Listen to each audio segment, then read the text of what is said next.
Assalamualaikum warahmatullahi wabarakatuh.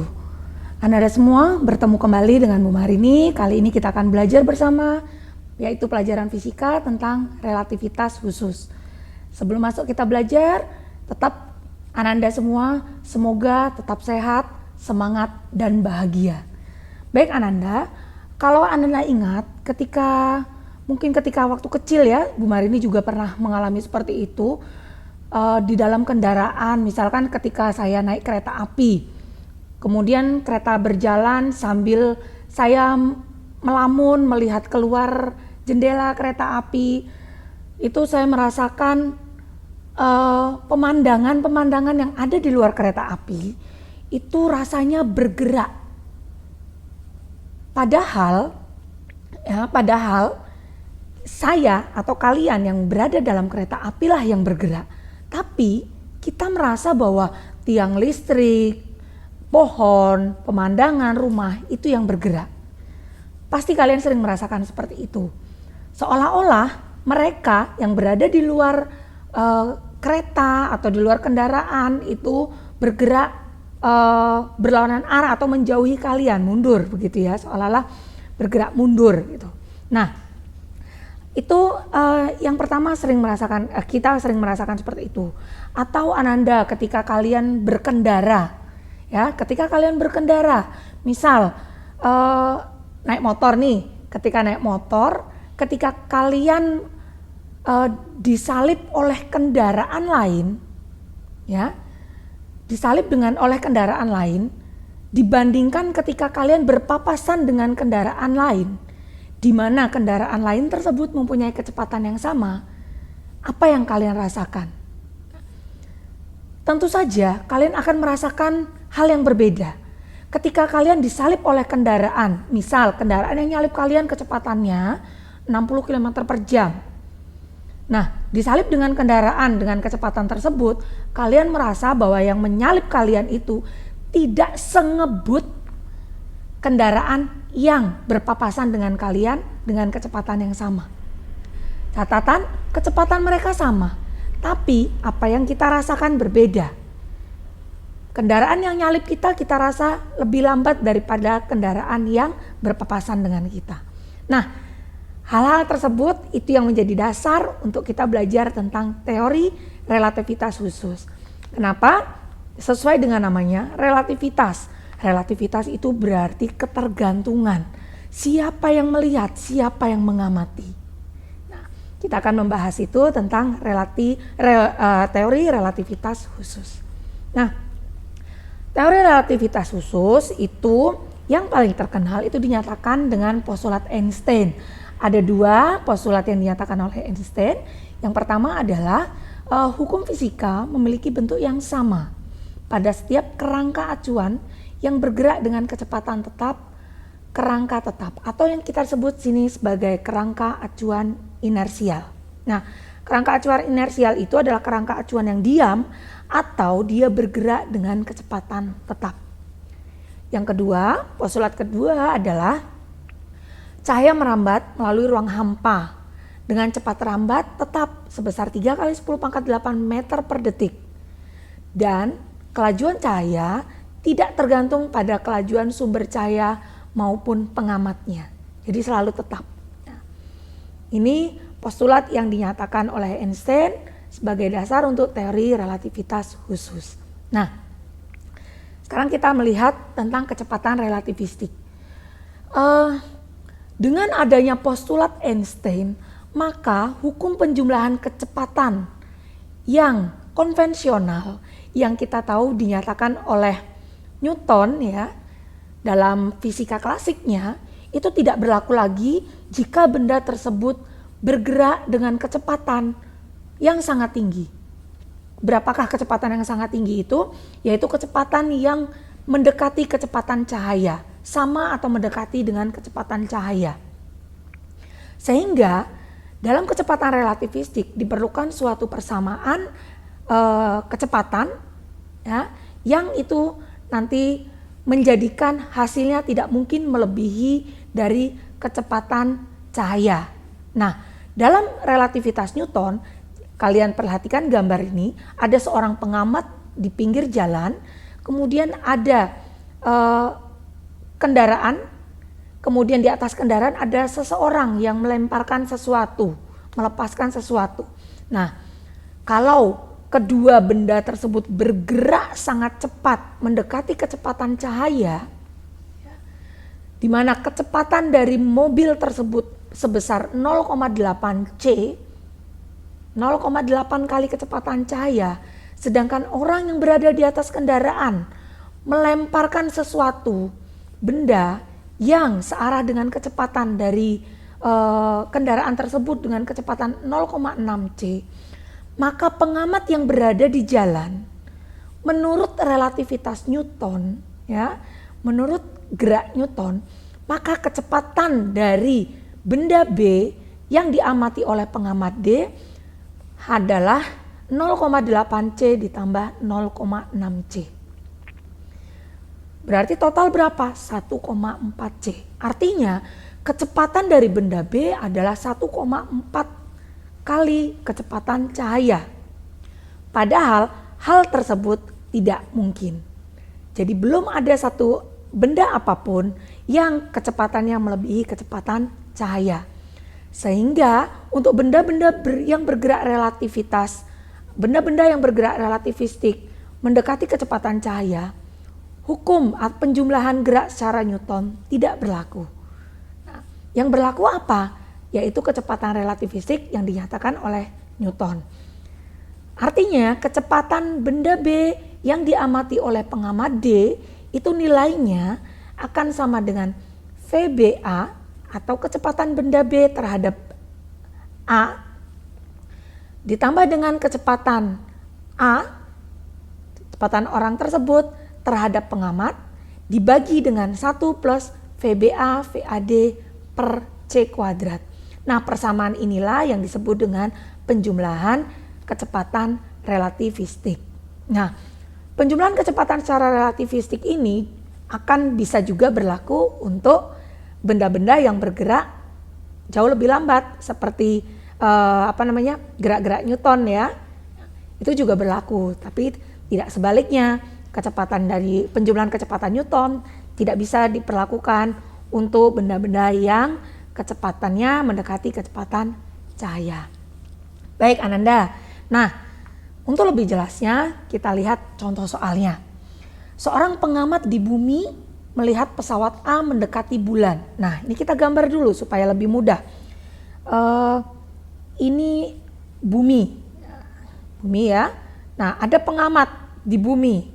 Kita gambar saja seperti ini. Kemudian ada pesawat A mendekati bulan. Oke, bulan ini di sini ada bulan.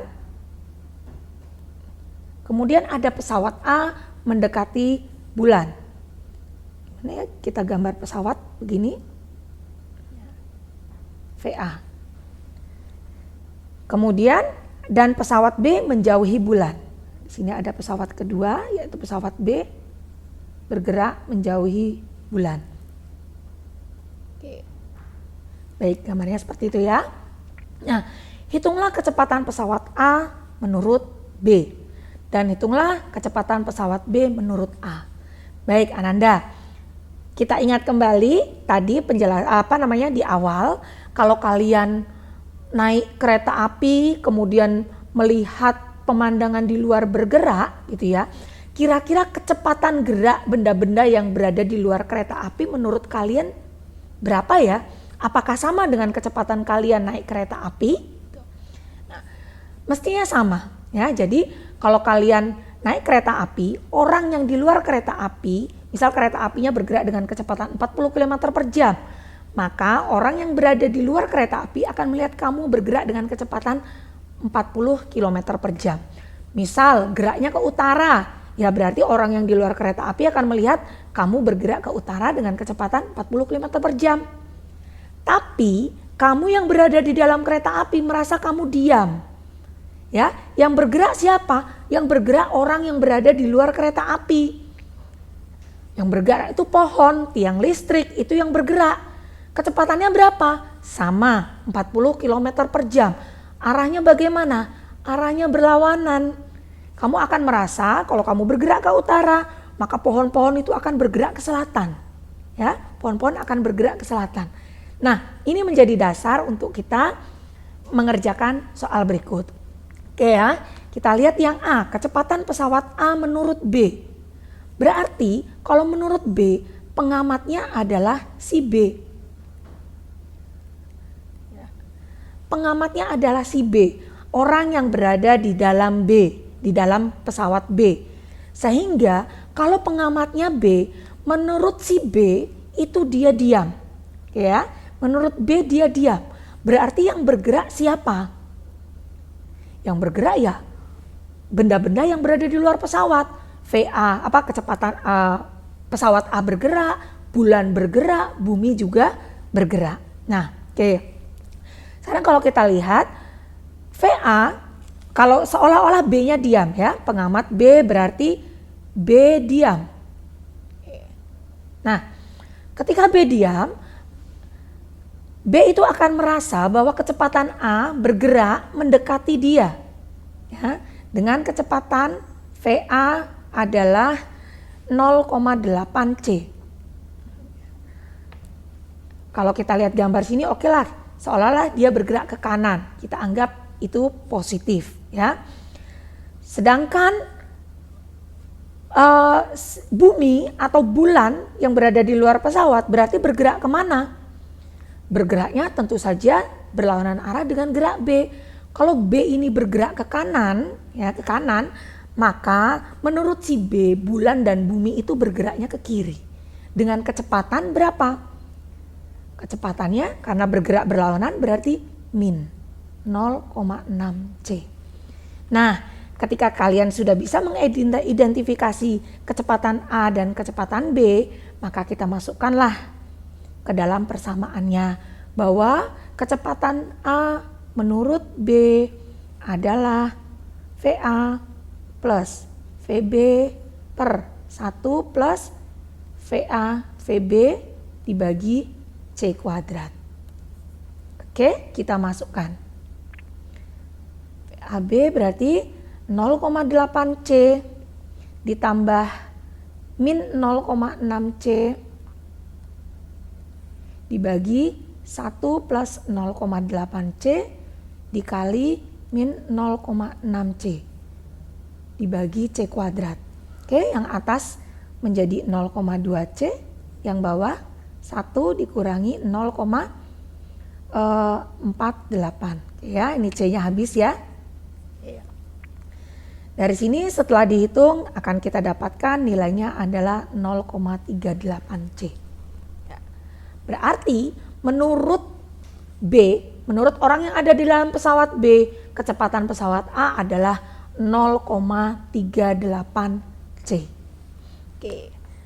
Selanjutnya yang B, sebaliknya kecepatan pesawat B menurut A.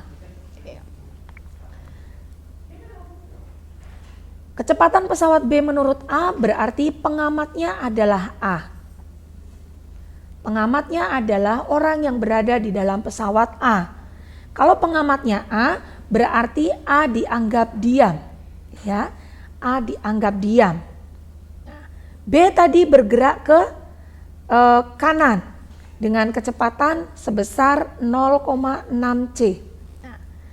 Menurut A, menurut orang yang berada di dalam pesawat A, berarti bulan, bumi yang berada di luar pesawat itulah yang bergerak.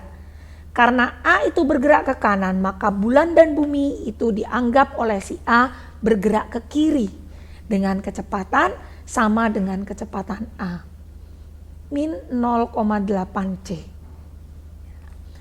Sehingga untuk mencari nilai VB menurut A adalah VB ditambah VA dibagi 1 plus VB VA per C kuadrat. Oke, kita masukkan. VB-nya adalah 0 ya. Oke. 0,6 C dikurangi 0,8 C dibagi 1 plus 0,6 C min 0,8 C per C kuadrat. ketemu min 0,2 C dibagi dengan 0,52. Ya, C-nya kita coret. Hasilnya adalah min 38 C. Artinya kecepatan pesawat B menurut pengamat A itu adalah min 0,8 C. Apa bedanya? Nilainya sama, tapi ternyata yang satu plus, yang satu minus. Kita lihat kembali gambarnya ya. Ketika B itu kecepatannya lebih kecil dari A, berarti nanti ada kemungkinan si A itu akan nyalip pesawat B. Nah, karena si A itu nyalip pesawat B gitu ya, kecepatan A itu kan maju, maka dianggap oleh si B itu positif. Sebaliknya, tadi kalau kecepatan pesawat B menurut A gitu ya, B menurut A, berarti A-nya sebagai pengamat. A-nya juga nyalip B. Tapi kalau menurut A, karena dia nyalip, B itu seolah-olah mundur. Ya, kalau kita nyalip kendaraan lain, itu seolah-olah kendaraan yang kita salip itu bergerak mundur. Padahal kecepatannya menurut yang disalip maupun yang menyalip itu sama. Hanya di sini sudut pandangnya plus dan minusnya. Oke, itu tentang kecepatan relativistik. Mudah-mudahan sampai di sini paham. Selanjutnya, dengan adanya benda yang bergerak secara relatif mendekati kecepatan cahaya, ada beberapa hal yang mempengaruhi. Yang pertama tentang pemekaran atau dilatasi waktu. Di mana dilatasi waktu itu adalah efek bertambah lamanya selang waktu yang diukur oleh pengamat yang bergerak terhadap kejadian. Nah, di sini biasanya kita kenal seperti paradoks anak kembar. Paradoks anak kembar. Jadi kalau ceritanya di gambar ini, ya, ada sepasang anak kembar, yang satu dia berprofesi sebagai astronot, yang satu dia tetap di bumi. Nah, dia berpamitan sama kembarannya, mau bepergian menggunakan pesawat luar angkasa. Tentu saja pesawat luar angkasa itu kecepatannya mendekati kecepatan cahaya. Selang beberapa waktu kemudian gitu ya, mungkin dia saking lamanya bepergian karena mungkin planet yang dia tuju itu jauh sekali sampai puluhan tahun gitu. Ketika dia kembali ke bumi, dia mendapati bahwa kembarannya itu sudah menjadi tua, sedangkan dia masih muda. Nah, efek inilah yang disebut dengan efek pemekaran atau dilatasi waktu. Atau kalian pasti sering mendengar cerita di masyarakat kalau katanya ada seseorang yang hilang. Katanya disembunyikan oleh makhluk gaib gitu. Ketika dia kembali lagi ke keluarganya, dia merasa bahwa dia hanya hilang selama 1 hari. Tapi keluarganya mencari dia, hilang itu mungkin sudah 2 minggu atau 1 bulan. Nah, sebenarnya efek gaib seperti itu ternyata bisa dijelaskan oleh Bapak Einstein gitu ya. Dengan adanya pemekaran dilatasi waktu. Nah, nanti bisa menjadi pemikiran kalian. Nah, untuk pemekaran atau dilatasi waktu dirumuskan dengan ini. Delta T sama dengan delta T0 dibagi akar 1 min V kuadrat per C kuadrat. Nah, delta T ini adalah selang waktu yang berada dalam acuan yang bergerak relatif terhadap pengamat. Sedangkan delta T0 itu adalah selang waktu yang berada dalam kerangka acuan diam relatif terhadap pengamat. Hati-hati kalau dalam gambar seperti ini, maka delta T itu adalah selang waktu yang dirasakan oleh orang yang di bumi. Dia bergerak terhadap pesawat. Sedangkan delta T0 itu adalah selang waktu yang dirasakan oleh si astronot ini yang berada di dalam pesawat. Karena dia merasa dia diam terhadap pesawat. Ini tentang pemekaran atau dilatasi waktu. Itu efek pertama. Yang kedua tentang kontraksi panjang. Jadi untuk benda-benda yang bergerak mendekati cahaya, maka panjang benda yang dilihat oleh orang yang diam itu akan seolah-olah memendek. Ini kita sebut dengan kontraksi panjang, ya. Di mana besar kontraksi panjangnya itu dinyatakan dengan persamaan L sama dengan L0 akar 1 min V kuadrat per C kuadrat. Nah, seperti ini ya. Orang yang di bumi melihat pesawat itu seolah-olah memendek daripada panjang aslinya. Sebaliknya, kalau orang tersebut berada di dalam pesawat, maka yang terlihat memendek itu buminya. Oke. Terakhir tentang massa relativistik, ya. Jadi Einstein itu menyatakan bahwa massa benda yang bergerak akan lebih besar daripada saat benda tersebut diam. Ini dibuktikan dengan elektron, percobaan elektron, bahwa elektron itu ternyata lebih berat kalau dia bergerak daripada ketika dia bergerak lambat. Gitu. Persamaan untuk massa relativistik ini. Baik, terakhir Ananda, kita lihat contoh soalnya ya. Nih, seorang berangkat ke suatu bintang jaraknya 9 tahun cahaya. Oke, ini ada jarak. Jaraknya adalah 9 tahun cahaya. Pesawat berangkat dengan kecepatan 0,9 C. Oke. Maka berapakah waktu yang dibutuhkan seorang astronot dari bumi ke bintang? Ini menggunakan persamaan kecepatan biasa ya. Berarti menurut pengamat di bumi, maka delta T-nya nilainya adalah S dibagi dengan V. Tapi karena di sini perjalanannya adalah segera kembali ke bumi, bolak-balik, maka akan dikali dengan 2. Yaitu 9 tahun cahaya dibagi 0,9 dikali 2, 0,9 C ya kecepatannya. Oke. C bisa dicoret sehingga diperoleh bahwa jaraknya adalah sama dengan selang waktunya adalah 20 tahun. Jadi untuk dari bumi berangkat ke bintang kemudian kembali ke bumi selama 20 tahun menurut pengamat di bumi. Sedangkan menurut astronot yang berada di pesawat berarti delta T0. Delta T dikali 1 min V kuadrat per C kuadrat.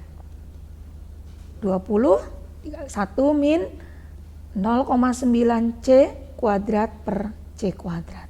Oke, C kuadratnya bisa hilang. Ini menjadi akar 0,9 itu 0,81 menjadi 0,19 ya. Temunya adalah 8,7 tahun. Baik Ananda, bandingkan. Menurut orang yang di bumi, astronot tersebut bepergian sudah 20 tahun. Tapi menurut astronot tersebut, saya baru bepergian selama 8,7 tahun. Maka kalau kalian pengen awet muda, bepergianlah dengan kecepatan cahaya, mendekati kecepatan cahaya.